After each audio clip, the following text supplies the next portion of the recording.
Hey guys, tonight we're starting somewhere cold. The air smells like dust, rice straw, and old lacquered wood. A paper wall barely holds in your body heat, and your breath curls like a wandering ghost above your futon. Outside, a bamboo fountain clacks against a stone basin every few seconds, just loud enough to remind you you're alive, but not important enough to interrupt your obligation to look serene while freezing. You're in feudal Japan, about 800 years ago, give or take a generation, in a country where being a warrior doesn't just mean swords and duels, it means poetry, posture, and knowing exactly how many syllables belong in a death haiku. You're a samurai, or at least you're pretending to be one tonight, and unfortunately you've just woken up. But don't worry, you probably won't survive this.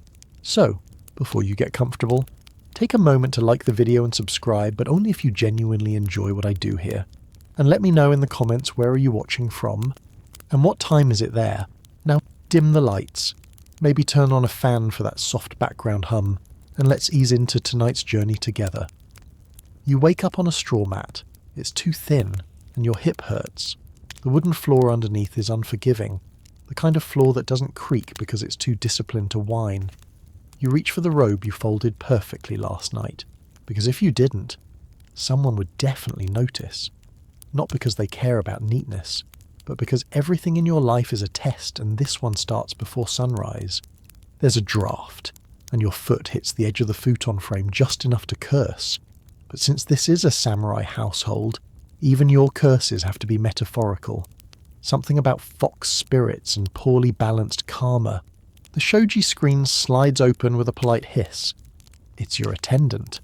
He bows so deeply that you feel bad for just existing. The morning is favourable, he says, even though you both can see your breath. He brings you a bowl of water to wash your face. It's cold. Naturally. You splash it on, blink hard, and remind yourself that discomfort is the first tea of the day. You rise. The floorboards feel like they resent your feet. Every step creaks like a protest against ambition. You open the door to the outer corridor, where mist has seeped in through the slats. Somewhere, a rooster calls. Not yours. You're not important enough for a rooster. This morning, like every morning, begins with poetry. Not reading it, writing it. Because nothing says fearless warrior like composing a haiku about dewdrops and regret before breakfast. You sit at a low table with your inkstone and brush. The brush is made from horsehair. You've named it Quiet Death, because it makes you feel slightly more powerful. You grind the ink stick in water, slowly, making little black ripples that remind you of your own insignificance. It's nice. What should your haiku be about today? Cherry blossoms are always a safe bet. Or maybe frogs, or impermanence, or frogs and impermanence. You glance outside, where the frost still clings to the garden rocks. You write, "Frost on my sandals, yesterday's silence returns plum tree still waiting." You're not sure if it's good, but you bowed after writing it, so it probably is. Historically speaking, the ritual of poetry was no idle hobby. Samurai were trained to wield both sword and pen, known as bunbu ryodo, the dual paths of literary and martial excellence. The idea was that refined thinking made you a better killer, or, at least, a more poetic one. In the Kamakura and Muromachi periods, 1185 to 1573, lords expected their warriors to recite waka verses as naturally as they drew a blade. The Renga-linked verse competitions at court could last all night. Imagine a poetry slam where the loser loses actual rank.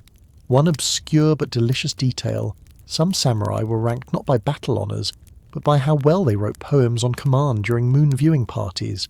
And yes, that's as passive-aggressive as it sounds. Historians still argue whether this obsession with poetry was a genuine spiritual practice, or just a class performance. Was the samurai soul really forged in 17-syllable bursts? Or was it just another way for elite men to judge each other while sipping tea and pretending to be snowflakes? You set your brush down. A single drop of ink stains your sleeve. You try to hide it after all. A stained robe could imply sloppy discipline, and sloppy discipline in this house is just 1 degree removed from dishonour. Your stomach growls. Breakfast is still a distant fantasy, not until the poem is approved. Because nothing says well-balanced diet like conditional rice based on syllable structure. The courtyard bells ring a soft, hollow dong that says the shogun is awake, and you better be too. You tuck your poem into your sleeve. You'll present it later to someone more poetic than you, who will probably nod sagely and say something like, "The second line lacks mourning." Then you'll bow, deeply, and return to your room to consider what that means. The day has only begun. You're still hungry, but unfortunately breakfast has to wait again. Not because of some dramatic battle or secret mission, but because you can't eat until you've dressed your dignity, which, it turns out, is a lot harder than it sounds. There's no such thing as just getting dressed in this century. You begin by putting on a cotton under kimono, called a juban, which clings to your skin with the emotional weight of your ancestors. Then comes the formal kimono, dyed in exactly the shade of humility required for your rank. Not too bright, not too plain, just bland enough to reflect your internal suffering. You tug it tight, fold left over right, always left over right, unless you want someone to think you're a corpse and tie it shut with an obi, which has the stiffness and temperament of a judgmental aunt. You try to make the knot lie flat, but it resists. Like all things in your life. Next, you slip on your hakama, the wide-leg trousers that look impressive when walking slowly, but tend to tangle around your knees the moment you need to run from responsibility. You're not done. You add your two swords, the long katana and the short wakizashi. Together they form your daisho, the soul of the samurai. You insert them into your obi with a reverence that borders on superstition. The swords are sharp, yes, but more importantly, they're symbolic. They represent your honour, your training, your lineage, and the very real possibility that if you wear them wrong, someone will write a passive-aggressive poem about you. Finally, you slip on your tabi socks. They separate your big toe like a mitten made for shame. Then your waraji sandals, made of rice straw, which were never designed for comfort but rather for existential humility. Each step in them feels like a lesson in regret. You check the mirror, not a glass one, of course, but a polished bronze surface that distorts your reflection just enough to keep you humble. You look approximately samurai. Historically, the samurai dress code was governed by strict class-based sumptuary laws. Certain fabric colours and weaves were reserved for higher ranks, indigo-dyed cotton for low-ranking retainers, rich silks for lords. Even the way you tied your obi could reveal your allegiance, education, or lack of sleep. A lesser-known detail. The angle of your sword sheath was monitored, in formal settings. The katana had to be worn edge up and positioned so that it couldn't be easily drawn a signal of peace. Drawing it too freely could mark you as a thug, or worse, a poet with delusions of grandeur. Historians still debate whether the complexity of samurai clothing was intended to instill discipline, or simply to make sure everyone was too busy fussing with folds and knots to start a rebellion. Some argue it was a form of psychological control if it takes 30 minutes just to tie your pants. You're less likely to chase insubordination. You shuffle outside. The cold air bites through the thin layers you just painstakingly assembled. You walk with your hands hidden in your sleeves, as tradition demands, even though it makes you look like a cold duck trying to be profound. The inner courtyard is quiet, except for the crunch of gravel and the faint rustle of bamboo. A cat watches you from a rooftop, blinking in judgment. Somewhere in the mist, someone is practicing flute, and even that sounds disciplined. You pause beside a stone lantern. You bow. You're not sure if it's to the lantern, the ancestors, or the general weight of existence, but it feels right. The elder attendant glides by like he's part of the architecture. He glances at your hakama hem. It's slightly crooked. You will pay for this with one extra scroll copying duty later. Probably something about tax codes or military lineage. He nods politely. You are dressed with determination. This is both a compliment and a warning. You move on. The garden path is made of flat stones arranged for aesthetic asymmetry. You've memorised their pattern because tripping on one would mean not only personal embarrassment, but metaphysical imbalance. Falling is not just clumsy here, it's spiritually destabilising. You pass a tree you're expected to admire. It's a bonsai, perfectly pruned, like a tiny hostage from the forest. You pause and give it the contemplative head tilt required. The tree does not bow back. By the time you reach the hall of morning assembly, you've already accomplished more discipline than most modern CEOs achieve in a week. You haven't spoken above a whisper, you haven't sighed aloud, you haven't eaten, and you certainly haven't questioned anything except maybe the knot in your obi, which seems to be getting tighter with every step. One final check you bow before entering. You remove your sandals at the threshold.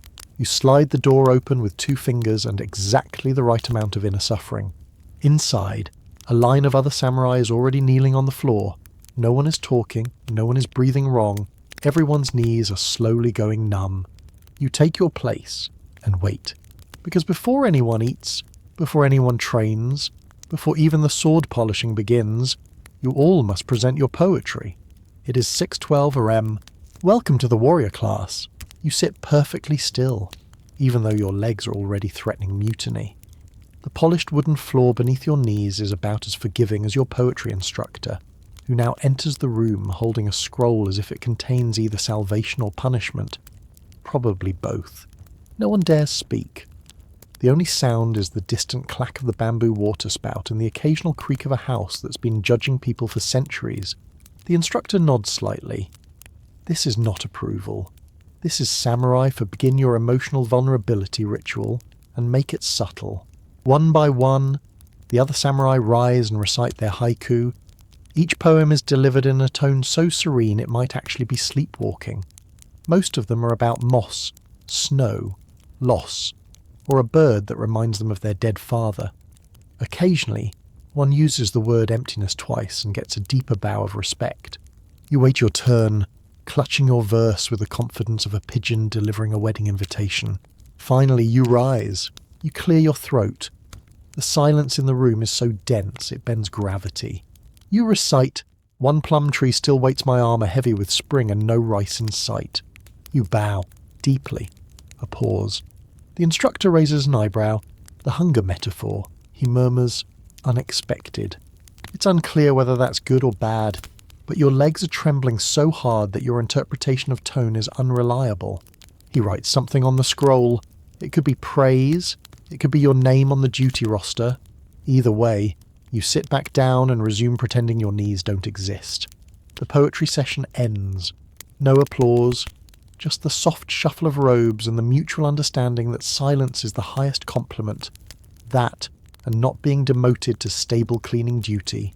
Now we're finally breakfast, or at least something vaguely related to the idea of it.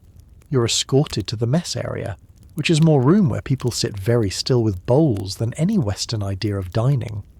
The food is simple rice, pickled vegetables, and a miso soup so thin you could probably read poetry through it. Which, ironically, someone probably has. You bow to your bowl before eating. Yes, really, gratitude is mandatory. So is elegance. You eat without slurping, because sound is suffering, and suffering should be silent unless it's metaphorical. Historically, the samurai diet was designed for discipline, not indulgence. Meals were frugal and largely vegetarian, focused on clarity of mind and readiness for death. Rice was the foundation, but meat was rare, not forbidden, just considered distracting. A warrior bloated on boar was a warrior too slow to dodge an arrow. Here's a weird detail: some samurai practiced dietary asceticism to such a degree that they refused onions, garlic, or strong-smelling plants not for spiritual reasons, but because they didn't want their enemy to smell them coming. Historians still argue whether this culinary restraint was rooted in Zen Buddhism or simply part of a long campaign to out-discipline each other into the afterlife. Some scholars argue that the sparse meals reflected a broader philosophy that even survival was a kind of illusion, and the only real nourishment was duty. You finish eating, your bowl is clean, not because you licked it, but because waste would reflect spiritual gluttony. You bow again, to the food, to the cook, to the silence. You rise, full of exactly 37% of what your body needs, but 112% of what your soul expects. Time for the next task morning drills, but first you pass by the stable. Because before you get to swing a sword today, you have to bow to a horse. Yes, a horse. Not your horse, of course your superior's horse, who may or may not be more respected than you. The horse is named Chestnut Rain, He does not bow back. You feed him an apple. He seems unimpressed. You sweep the stable. You clean the saddle. You adjust his mane with the care of a man braiding his own legacy. The stable smells like hay and inevitability. You try not to inhale too deeply. A senior retainer walks by and pauses to observe you. He nods. Your posture is almost poetic. This is high praise. You nod in return, resisting the urge to ask whether you will ever be fed like this horse. Probably not. Chestnut Rain has better hair and a higher social ranking. You return to the courtyard, where your sword instructor is already waiting, looking like a statue that disapproves of everything. He gestures with 2 fingers. It's time to spar. With wooden swords. Thank goodness, at least for now. You step into position. And remember, you haven't digested breakfast yet. That's okay. Neither has your dignity. The wooden practice sword, your bokken, feels deceptively light until you remember it's basically a stick with legal permission to bruise your spleen. You grip it with both hands, thumbs aligned, elbows loose. Your instructor circles you with the kind of bored menace usually reserved for cats and minor gods. You bow. He does not bow back. Then cracky strikes without warning. Your wrists sting. Your pride winces. You do your best not to blink.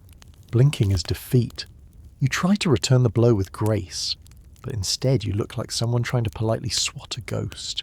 He nods once, a gesture that could mean adequate or I'll haunt your grandchildren. Either way, you resume your stance. The rest of the morning unfolds in a slow-motion ballet of pain. Strike, block, step, breathe, repeat. Sword training is less about slicing enemies and more about not looking ridiculous while doing it. You're drilled on footwork, posture, breathing and maintaining a face that says, I am at peace with both life and the void. The others train silently too, eyes focused, sweat already darkening their robes. Not one person grunts. This is a place where even suffering must be elegant. Historically, the art of kenjutsu sword technique was not a free-form dance of wild slashing, as movies suggest. It was structured, repetitive, and deliberately boring. Most training involved the same few strikes, performed over and over again with slight variation, until your body forgot how to do anything else.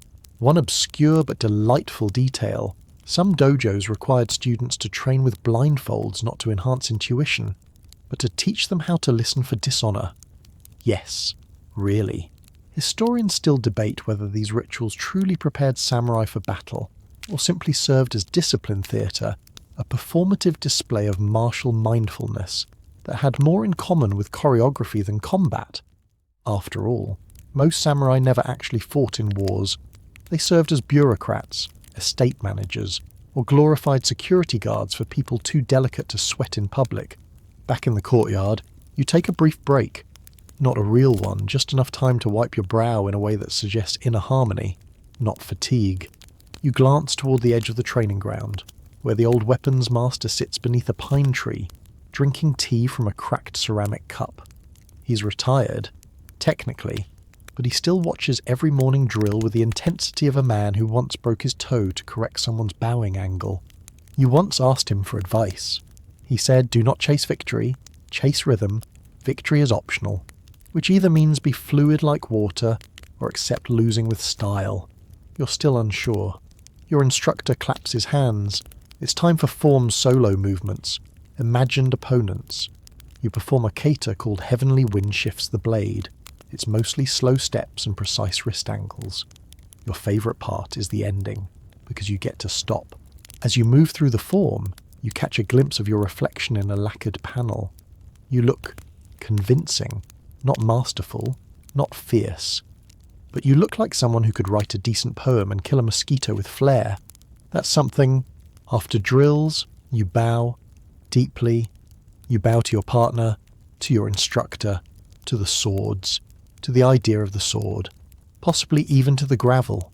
Then comes clean-up, because nothing completes a morning of self-denial like brushing sand back into perfect rectangles. You sweep with purpose. It's a meditative sort of labour, the kind that teaches you humility, or at least good shoulder strength. You pass a few younger samurai who are still learning how to hold a broom without shame. You nod at one. He nods back. Neither of you will ever speak of this moment. Your instructor dismisses you with a wave. You limp toward the shade. Your legs are shaking, your palms are raw, and your stomach has re-entered a state of spiritual longing. But you do not complain. You do not ask for more rice. You sit beneath the same pine tree the weapons master always uses, just far enough away to avoid seeming presumptuous.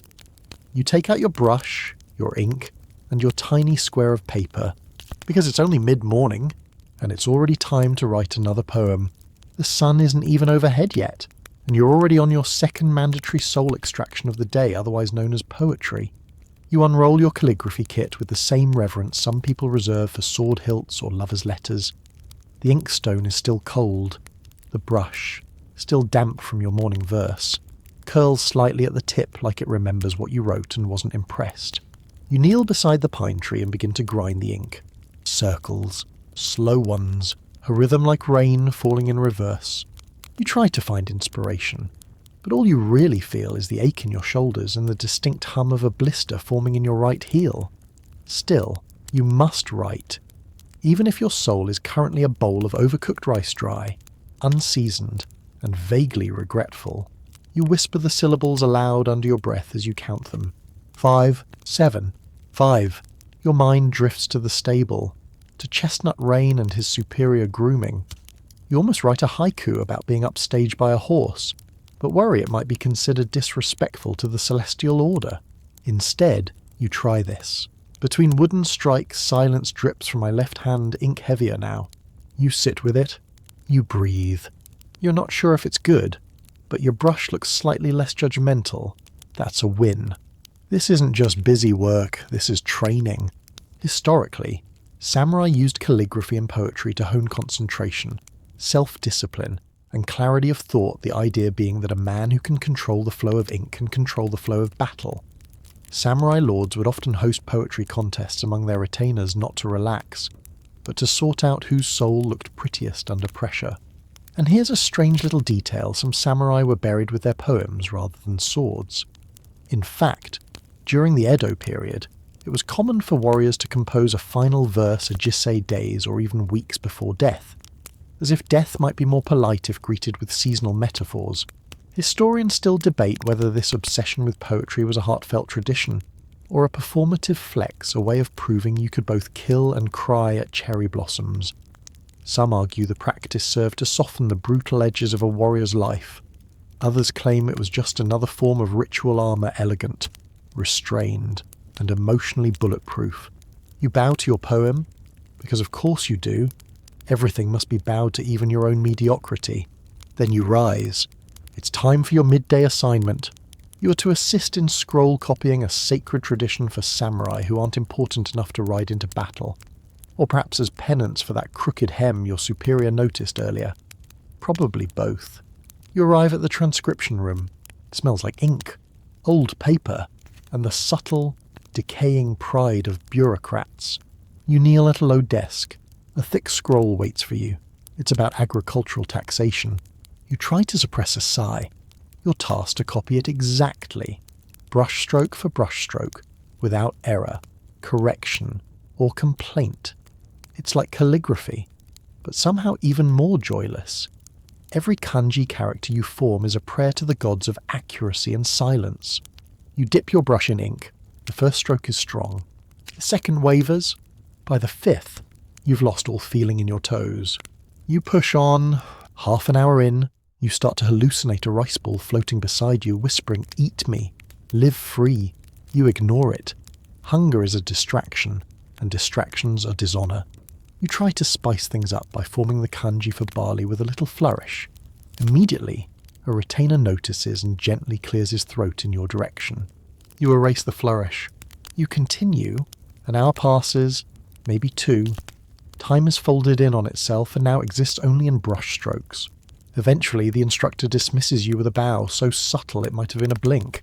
You return the gesture, even though your spine now moves like a drawer full of bad decisions. You rise, scroll unfinished. No one finishes. That's the point. You exit into daylight, blinking. The warmth on your face feels like a lie. You hear the distant tock-tock of a bamboo fountain and a servant scolding a chicken. You are free, for now. You walk slowly, arms still tucked into your sleeves. It's not just about elegance, you're hiding the ink stains. Again. As you turn the corner of the corridor, you pass a younger samurai whispering his latest haiku under his breath. Nothing in my bowl except the sound of sparrows and my dignity. You nod at him. He nods back. He gets it. The sun is higher now, hanging politely above the tiled rooftops like it's trying not to interrupt the schedule. You should be feeling stronger, but instead, you're just feeling ceremonial. Your next duty, you are to stand guard. Not at a gate, not at a wall, at a door that no one opens. You are to guard a hallway.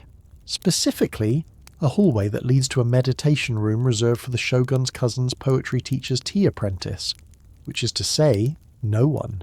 Still, you stand there, perfectly still, sword at your side, arms folded calmly into your sleeves, gaze lowered exactly 3 degrees below horizon, knees not locked, but judgmental. You become the most honourable piece of furniture in this entire wing, and yes, standing is hard, but standing silently, with your face composed into a mask of gentle awareness, while being internally devoured by boredom, that's art. 1 full hour passes, nothing happens. Another half hour, a servant glides by holding an empty tray. He bows. You bow. The tray might have had meaning. You don't ask. Eventually, a cat wanders into the hallway. It stares at you, judging your stillness, then curls up at your feet and takes a nap, completely confident you won't move. You envy it. Historically, not all samurai were battlefield heroes. In fact, during the peaceful Edo period 1603-1868, many samurai became civil servants, bodyguards, or, and this is real glorified hallway ornaments. Duties like door guarding were seen as important tests of discipline, patience, and aesthetic composure. You weren't just protecting a room, you were being part of the room's perfection. And here's a forgotten gem: some lords trained their retainers in stationary presence. The art of looking meaningful while doing absolutely nothing. The ideal was to radiate readiness, serenity, and suppress trauma, all while appearing motionless. Historians still debate whether this obsession with aesthetic stillness was rooted in Zen philosophy, or simply a brilliant way to make unemployed warriors feel busy. Some suggest it became a psychological survival mechanism. If you can convince yourself that guarding an empty hallway is deeply noble, you can get through a lot of feudal nonsense. A bell rings faintly from across the compound. You are released. The cat does not move. You bow to the hallway, because of course you do, and shuffle away as gracefully as a man with cramped feet and a disintegrating soul can. Next on your schedule, Etiquette class. Yes, you're about to be evaluated on how you hold an accessory. You enter the formal practice room, where the air smells like cedarwood and centuries of expectations. On the floor before you, a collection of folding fans, each hand-painted with mountains, koi fish, or tragic poetry lines. Your instructor, a man so elegant you suspect he was carved from incense smoke gestures for you to begin. You kneel. You select a fan. You open it. Too fast. He inhales sharply. Not angrily, just disappointedly. You try again. Slower. This time, the gesture is acceptable. He nods once, your wrist lacks surrender. You try not to scream into the fan. He continues. You must open the fan like you are revealing moonlight to a friend who has forgotten what beauty is. You nod solemnly, even though internally you're just wondering what moonlight has to do with your rice ration. Historically, fan etiquette ogi no saho was serious business. Samurai didn't just carry swords, they carried fans used for signalling, seating protocol, and symbolic communication. One wrong flick of a fan could be seen as disrespect, disloyalty, or the accidental start of a duel. Some fans were even made of iron and used as concealed weapons, subtle, stylish, and occasionally lethal. An obscure fact. Certain samurai fans had painted codes a cherry blossom meant decline politely, while a rising sun might signal speak freely. The language of the fan was as nuanced as a marriage proposal, or a hostage negotiation. Historians still argue whether fan training was truly essential, or just another layer of theatrical discipline that kept warriors too exhausted to rebel. But there's little doubt in samurai culture. Form was never just form, it was identity, status, and survival. You finish your fan drill. You bow. The instructor gives you a look that says, almost tolerable. You feel pride. A fragile origami-thin pride, but still, it's early afternoon now. Your reward, hot water for washing your face. And if you're very lucky, maybe a second helping of pickled radish. Your knees crack as you rise, but you pretend they don't. Pain is a private affair, like digestion or shame. You exit the fan etiquette hall with your hands tucked neatly into your sleeves not to appear composed, but because your fingertips have gone numb from emotional restraint. You're escorted to the bathhouse next, which sounds relaxing until you remember you'll be bathing with half the men who spent the morning striking you with wooden swords. The bathhouse is quiet, not a word spoken, just the soft splash of water, the low creak of cedar planks, and the occasional sigh disguised as deep exhalation. You undress with precision, folding your robe just right. A sloppy fold reflects poorly on your lineage. Then, naked and pale under the gaze of several hundred years of ancestral expectation, you step into the steaming bath. It's hot enough to cook a confession out of you, but you sit, upright, composed, staring forward, never to the sides. Eye contact in the bath is an offence worthy of 7 poems and 1 duel. You sit beside another samurai. He nods. You nod back. You both pretend not to exist.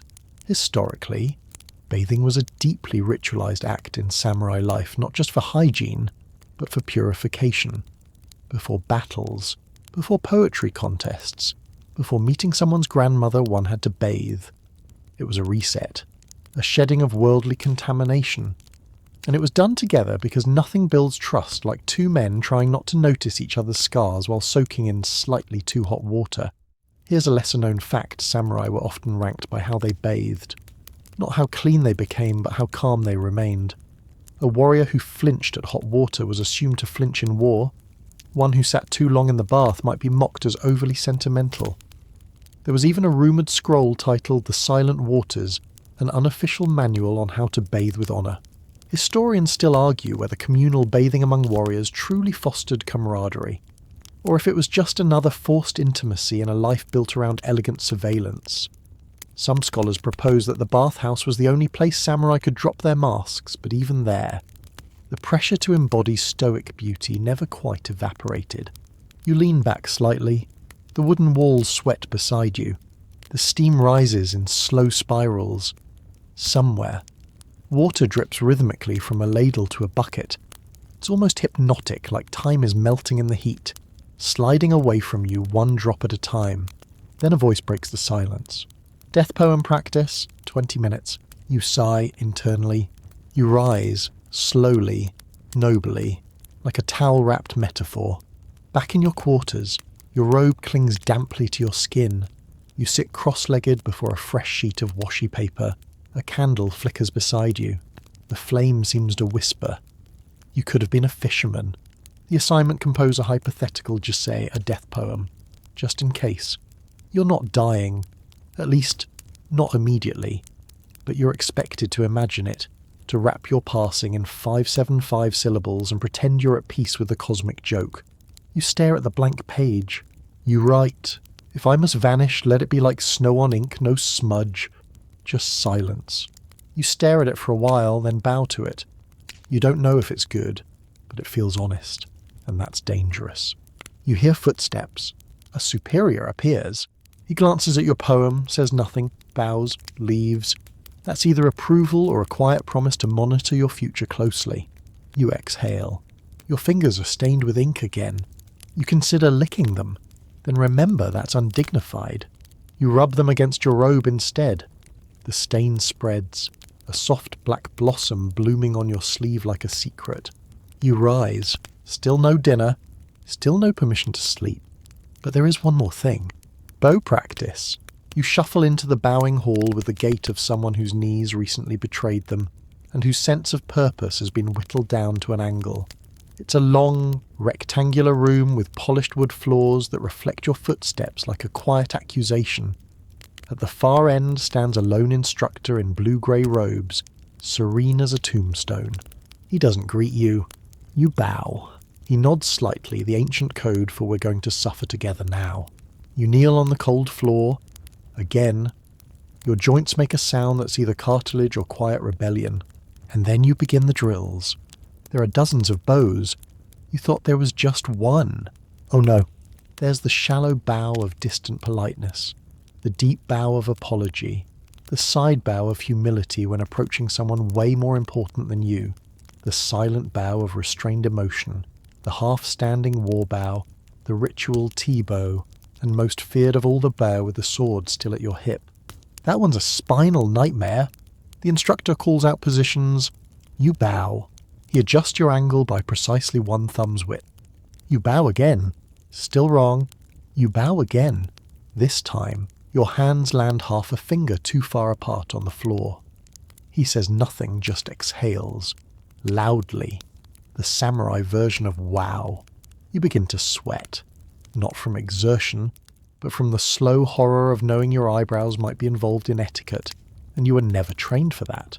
Historically, the bow ray was more than a greeting. It was a visible map of the social hierarchy, a full-body sentence saying, I know my place. Please don't kill me. Samurai were trained in reiho, the formal discipline of bowing, often from childhood. Getting it wrong wasn't just rude, it was dangerous. Misjudging your angle by a few degrees could be interpreted as arrogance or worse. Sarcasm. One obscure fact, the deepest bow, the saikeirei, was reserved for the emperor and required your forehead to touch the ground, ideally without your katana clattering on the floor like a dying fish. Historians still debate whether this elaborate bowing culture helped maintain social harmony, or just created a society of overly cautious contortionists. Some scholars suggest it prevented violence. Others argue it merely delayed it, making sure everyone looked polite until their sword was halfway unsheathed. Back in the hall, your legs have gone numb again. You're fairly certain your left foot no longer belongs to your body. It might be on pilgrimage. The instructor nods. This means we are done. For now. You bow. He bows. You both rise. You bow once more, just in case. Exiting the hall feels like crawling out of a metaphor. Outside, the sky is starting to fade into soft indigo. The courtyard lanterns are being lit tiny halos of gold against the falling dusk. A breeze slides through the bamboo slats and brushes your face like a ghost that never had to bow to anyone. You pause beside the carp pond. The fish glide silently below the surface, carefree and slightly smug. You resist the urge to bow at them out of sheer muscle memory. You are dismissed for the evening, which does not mean free time. It means you're now expected to reflect quietly. You return to your room, sit, stare at the candle, feel your legs complain in several dialects. This is the hour for composing thoughts, though you're not quite sure what those are anymore. Your brain is mostly a collection of bowing techniques and suppressed screams. Still, you reach for your inkstone, and write. I bowed to a pond, the fish did not return it yet. I feel complete. You smile, just a little. It's either irony or enlightenment. Hard to tell. You set your brush down. The wax of the candle pools. The air smells faintly of cedar, ink, and your own stubborn survival. You have bowed exactly 47 times today. Tomorrow it will be more, and still you endure. Your room is quiet now. The kind of quiet that has weight. The kind that listens. You sit on your folded knees once again, though at this point, your knees are more suggestion than structure. Your hands rest in your lap. Your eyes focus on the small wooden box before you lacquered black, tied with a crimson silk ribbon. You untie it slowly. Inside are your writing tools, another brush, another scroll, another blank page daring you to be poetic on command. Tonight's assignment, compose a reflection on impermanence. Of course. Because it's not enough to be tired, disciplined, and emotionally dehydrated, you must now put that emptiness into metaphor. You dip the brush. The ink clings to the bristles like it knows it's being weaponized for subtle sadness. You hesitate, then write. The moon is not full, neither am I. Still, I glow just enough for now. You stare at the scroll, then back at the moonlight crawling across your tatami floor. That was almost hopeful. You cross out the last line and replace it with just enough to leave. Now it's acceptable, historically. The samurai obsession with impermanence stemmed from both Buddhist philosophy Mujo, the transience of all things and military reality life could end during tea. Thus, warriors were encouraged to reflect daily on death, change, and the tragic beauty of rotting leaves. An obscure fact, some samurai kept death diaries journals not of what they did, but of what they let go of each day. A missed blossom, a fading memory, a cup of tea gone cold. The goal wasn't sadness, it was surrender. Historians still argue whether this practice deepened warriors' compassion, or merely romanticised fatalism. Was it wisdom, or just aestheticised depression? The answer, like all things samurai, is probably yes. You roll up your scroll, place it back into the box, retie the ribbon. Then you hear it, the soft chime of the evening bell, a signal for the final ritual of the day sword polishing. You groan, silently. Of course, your sword, which hasn't tasted blood in months but is somehow still more maintained than your friendships. You retrieve it from its stand. The katana gleams faintly in the candlelight, more jewellery than weapon. You lay out the cloth, the oil, the powder. Begin. With circular strokes, you polish the blade not to sharpen it, but to honour it. Every inch of the steel reflects a different part of you, your fatigue, your stubbornness, your regret, maybe even a sliver of pride. You whisper the blade's name as you clean it, a name you gave it years ago, during your first assignment. Something noble and poetic. You can't remember what it means anymore. You just know it's yours. The polishing cloth turns dark at the edges. You clean, and clean, and clean, until you start to forget what you're even preserving. The irony is not lost on you, this sword. Revered and ritualized, will probably never be used. Its sharpness is maintained like a memory that no one wants to disturb. It's a museum piece in a world that hasn't required cutting in a decade, but still you polish. Because you were taught that the moment you stop treating your blade like a sacred extension of your soul, you lose the right to carry it, or, at the very least, the right to eat near the elders. The final swipe. You return the sword to its stand. Bow! Rise! Bow again, just in case. Outside, the cicadas begin their nighttime sermon, a relentless droning of small things trying to be eternal. You light a stick of incense, sandalwood. The smoke curls in slow, deliberate spirals, like it's trying to bow too. You sit again, still not asleep, still not done, because before sleep, there is one more expectation. You must compose another haiku. This one will not be read. This one is just for you. You write. Even in silence, my blade dreams of cutting through something softer still. You don't know what that means, but it feels honest. You bow to the paper. The night air slides through the paper walls, cold, soft, unforgiving. Your eyelids begin to lower. Your hand relaxes. Somewhere far away, a bell rings again, or maybe it's just in your memory. Either way, it sounds like surrender. Morning had demanded discipline. Afternoon required performance. But night expects grace. And so, just when your limbs begin to stiffen into sleep, a knock thuds once against your paper wall. Not rushed, not loud, just firm enough to remind you that you're never truly alone, even in exhaustion. You slide the door open. A scroll is waiting. No messenger, just the scroll. You know what this means. Tomorrow, a minor provincial lord will be visiting. And protocol demands that someone of adequate status but low enough expendability must perform a demonstration of Riji formal etiquette before him. Congratulations, you've been chosen. The demonstration is ceremonial, which is to say completely unnecessary, entirely rehearsed, and potentially career-ending if done with even a sliver of casual movement. You stare at the scroll, then sigh. It's late, but you must rehearse. Because there's a correct way to bow to a guest who isn't looking, a correct way to walk down a hallway you've already memorised, a correct way to turn your head during the pouring of imaginary tea. You enter the small courtyard lit by dim lanterns. A practice dummy has been placed not for combat, but for bowing toward. It is a wooden frame wearing a robe. You hate it. Deeply. You practice. You step. You turn. You pause. You bow. You rise. You repeat.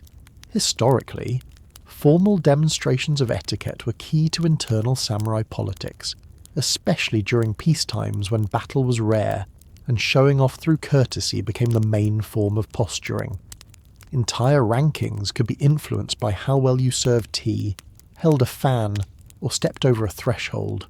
One obscure and borderline tragic note: there were books, many books, on how to bow while grieving.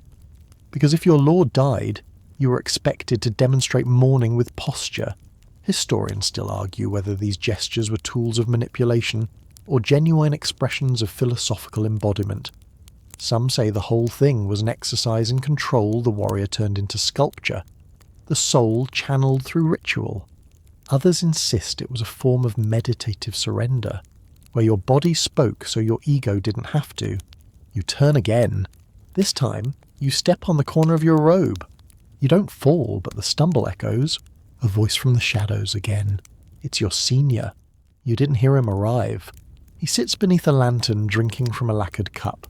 You bow. Begin again and again. The 10th repetition feels like muscle memory soaked in vinegar. But by the 15th, something strange happens. You stop thinking. You just move. Each gesture flows. Each pause breathes. The bow is not performed, it becomes you. And in that still moment, you remember something you once heard as a child. The soul polishes itself through repetition, not revelation. You finish the final bow. Your senior nods once, which, as always, means either acceptable or not worth correcting. You return to your room. Your legs buzz from standing too long. Your fingers twitch from too many grips on invisible teacups. You blow out the lantern. Darkness folds around you like an old robe. You sit on your sleeping mat, cross-legged, back straight. And one final time tonight you write, "Night rehearses me again and again until I forget myself." You roll the scroll. No one will read this one. Not even you. You lie back.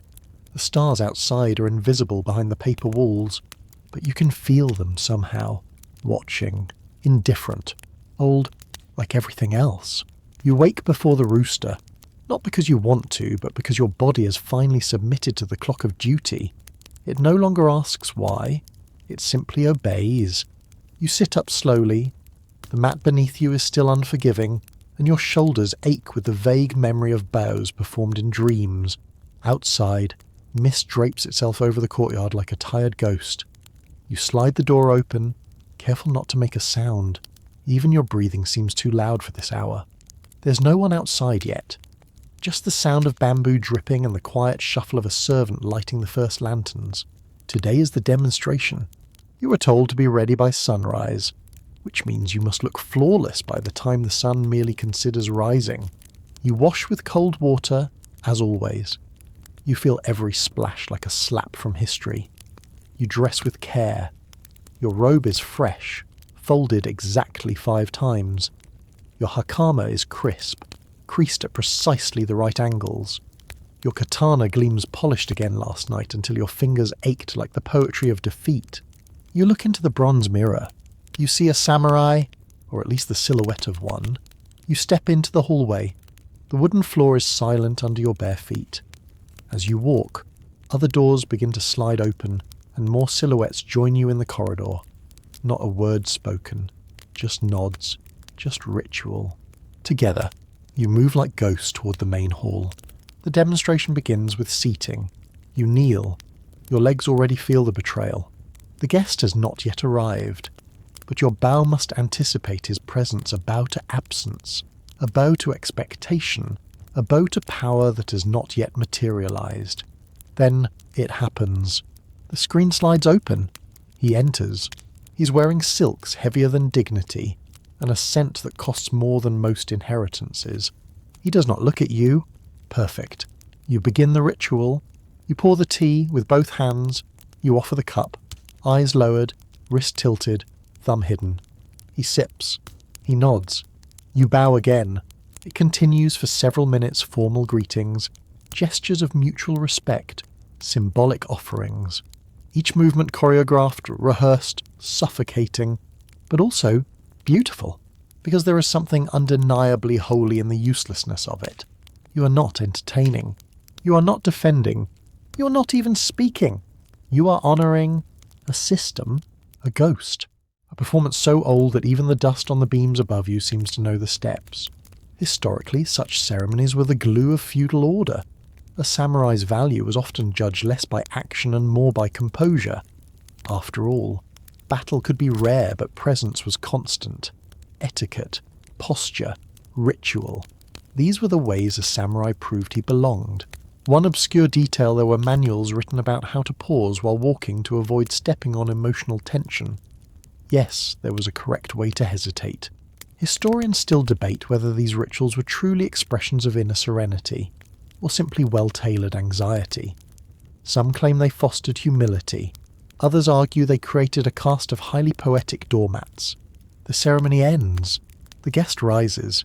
He bows. You return the bow. The moment passes, but not before it etches itself somewhere in your spine. He leaves, and you finally exhale. Your instructor whispers, "You didn't embarrass us." High praise. You rise, limbs creaking like old wood. Another samurai discreetly passes you a small rice cake. You do not thank him aloud. You just bow. You return to your quarters. Sit in silence. And write. Bowed to a silence, it bowed back in its own way. I think I heard it. You place the scroll beside your mat. Lie down. Close your eyes. Let the memory of the ceremony flicker behind your eyelids like the final candle in a long, long hall. Sleep doesn't come easily anymore. Not because of fear, but because you've become too used to waiting for permission. Permission to eat, to speak, to rest. You lie awake long enough for the moon to shift positions, painting its quiet silver across the ceiling beams. A few moments later, or perhaps an hour, a soft knock returns. You know what this means. Night patrol. You sit up, dress again.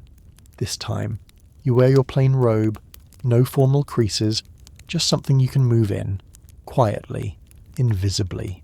You tie your wakizashi at your side, not for battle, but because a samurai without a sword at night is like a monk without silence. You exit into the outer courtyard. The air is cooler now. Smells like old rain and pine. Lanterns line the walkways, flickering faintly. Shadows stretch long and tired. You begin your patrol route. There is no real danger. There hasn't been in years. But the form must be honoured. Every 2 hours, 2 samurai walk the perimeter through the gates, around the sleeping quarters, past the shrines and stables, eyes alert for anything that dares to disturb the stillness. Mostly, it's raccoons. You pause beside the koi pond. The fish are sleeping or pretending to. You envy them. A light rustle in the bamboo. You tense. Then relax. It's just the wind passing judgment. Historically, patrols like this served multiple purposes. Protection, yes, but also presence. A samurai's visibility, even in sleep, was part of the architecture of order. His silhouette was expected to haunt the margins of the estate like a guardian spirit in starched cotton. An obscure detail, some lords would test their men by disguising themselves and sneaking about at night. If they were not challenged even gently, the samurai responsible would be punished with chores, or a public poem critiquing their posture. Historians still argue whether night patrols were effective security or just rituals of paranoia. Some believe it helped bond the retainers, walking shoulder to shoulder in disciplined silence. Others say it merely exhausted everyone into compliance. You continue walking. You pass the outer gate, where an older samurai leans against a pillar, pretending not to nap. You nod. He nods. That's enough. Eventually, your patrol ends. You report in with a bow and one sentence, all was still. No reply, just another nod. You return to your room, but not before pausing to look up at the stars. They're clearer now. No lanterns in your eyes. Just the sky wide, old, and cold enough to make your breath curl. You whisper a quick poem, not for paper, just for air. Stars don't need to bow yet, they hold the world together, how strange we are. Then, you slip inside. Your bed has cooled, so has your rice cake. You eat it anyway, in slow, reverent bites. Even the chewing is quiet, a leftover habit from years of eating near people who can end your career with a glance. You lie down again, and this time, you sleep. A little, but even in your dreams, you bow. When morning comes, it does not ask how you are. It arrives like it always does, pale, cold, and already late for something ceremonial. You wake to the sound of wooden sandals on stone. A servant passes your door. That's your alarm. Not a chime, not a bell. Just someone else's urgency brushing against your own. Today, you've been assigned to clean the inkstone room. You don't argue. You rise, dress, stretch in slow misery, and bow once to the empty mat a habit, or maybe a farewell. The inkstone room is tucked behind the poetry hall, where failed verses go to die quietly in drawers. Inside, the room is dim and smells like damp paper, dried ink, an ambition that didn't quite fit into syllables. Dozens of inkstones sit on low wooden shelves, waiting to be cleaned, organised, and returned to a state of poetic readiness, each one stained with the residue of past metaphors. Some still hold the ghosts of midnight stanzas lines about wind and geese and emotions men weren't allowed to say aloud. You kneel and begin the work. Wipe, rinse, polish. Wipe, rinse, polish. It's oddly intimate, this process, as if you're erasing the evidence of someone else's emotional leak. One stone has a crack running through the middle. You pause on it. Someone likely broke this during a moment of frustration. Or clarity, hard to tell. You scrub gently. Historically, the inkstone Suzuri was considered one of the 4 treasures of the study, along with brush, paper, and ink stick. A samurai's set of tools wasn't just functional, it was sacred. A warrior might carry a portable kit with him at all times, ready to compose a poem before battle, after loss, or on a whim when confronted with a particularly poetic mountain. An obscure detail in some regions, it was believed that sharing your inkstone was akin to revealing your soul. To borrow another's brush was a mild intimacy. To share their Suzuri was practically romantic. Historians still debate whether this reverence for writing tools reflects genuine artistry, or yet another layer of ritualized obsession. Some say it was a coping mechanism, a way for hardened men to have softness without consequence. Others believe it was a performance of culture, a flex of refinement in a world that mistook silence for wisdom. You finish the cleaning. Your hands smell like cedar and soot. You bow to the stones. Because yes, everything still gets a bow. Back outside, the courtyard is busy. An archery contest is underway. Not for glory, just for calibration. It's more math than thrill the angle of the elbow, the weight of the string, the flutter of the fletching. You watch for a moment. The arrows hum through the air like whispered corrections. You're not invited to participate. Your assignment is to assist the record keeper, a man whose eyebrows weigh more than his words. He hands you a tally scroll and instructs you, with a single blink, to note which arrows land where. You obey, and for the next hour, you mark strikes, glances, misses, arrow after arrow, name after name. None of it seems to matter, but it does, because here, even hitting a target is ritual. Historically, archery kudo was less about piercing things and more about posture. The ideal release was done with such composure that whether or not the arrow struck didn't change the evaluation. You were judged not on outcome, but on grace, which explains so much about samurai careers in general. One curious tidbit some archers deliberately missed in practice to preserve the illusion of struggle perfection was seen as suspicious, like joy or second helpings. Historians still argue whether archery competitions were actually about martial skill or quiet ego battles in very tidy clothing. Some insist they trained the eye and hand for war. Others claim it was about learning to let go literally and philosophically. You finish the tally scroll, hand it off. Bow! Retreat. Another half day gone, no sword drawn, no enemy faced, only forms filled, objects polished, targets observed. You wonder, as you return to your quarters, if this is how a soul gets folded, not broken, not burned, just creased inward over and over until it fits inside a perfect little box. You write. The arrow lands soft, not in the mark, but my chest.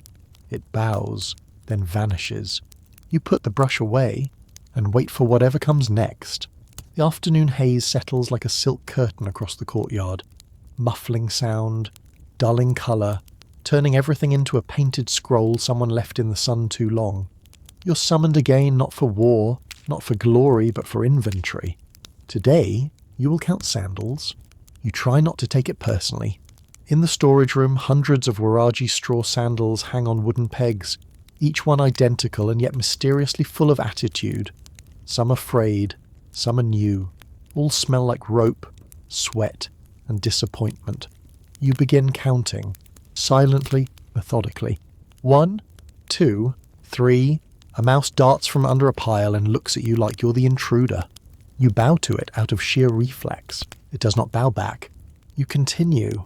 Historically, the Waraji wasn't just footwear, it was a symbol of mobility, humility, and readiness, worn by peasants, monks, and samurai alike. It represented a connection to the ground, a rejection of luxury in favour of practicality. An obscure fact, samurai on long marches would often carry extra sandals tied to their belts, and some even wrote poems about their sandals falling apart mid-journey. One such poem survives from the Sengoku period. Even my sandals tire of this war, they leave me to walk on grief alone. Which, honestly, feels like something you might write by the end of today. Historians still argue whether the humble sandal was a badge of honour, or a reminder of forced austerity. Was it embraced as a noble symbol of simplicity, or endured as a necessary compromise between vanity and velocity?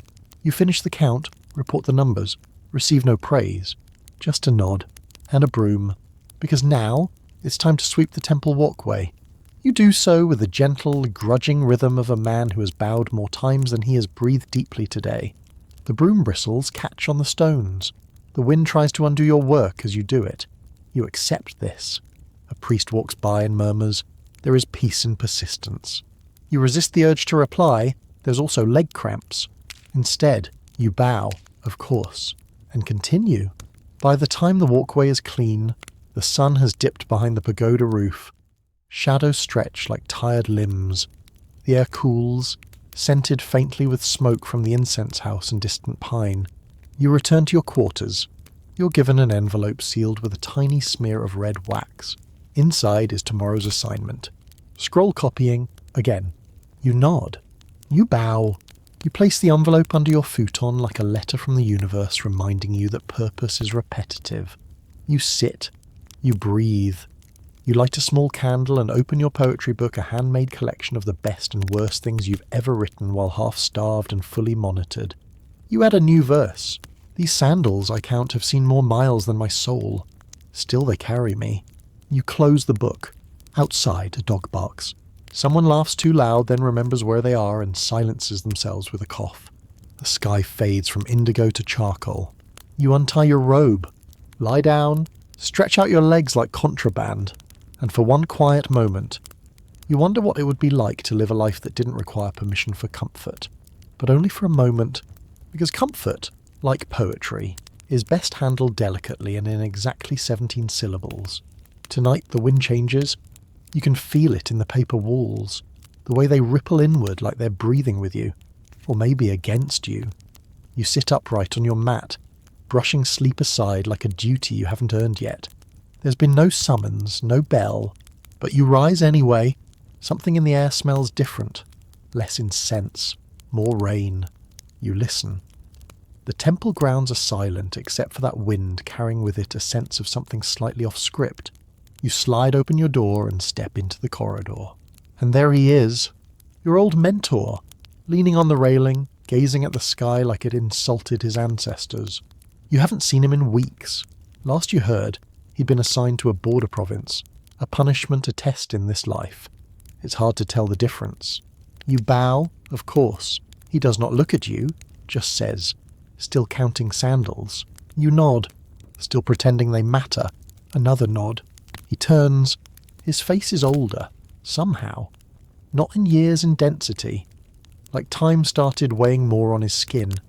But his eyes are sharp. "You haven't killed anyone," he says. "It's not a question." You don't answer. "Good," he adds. "There's still a chance you'll survive." He walks past you.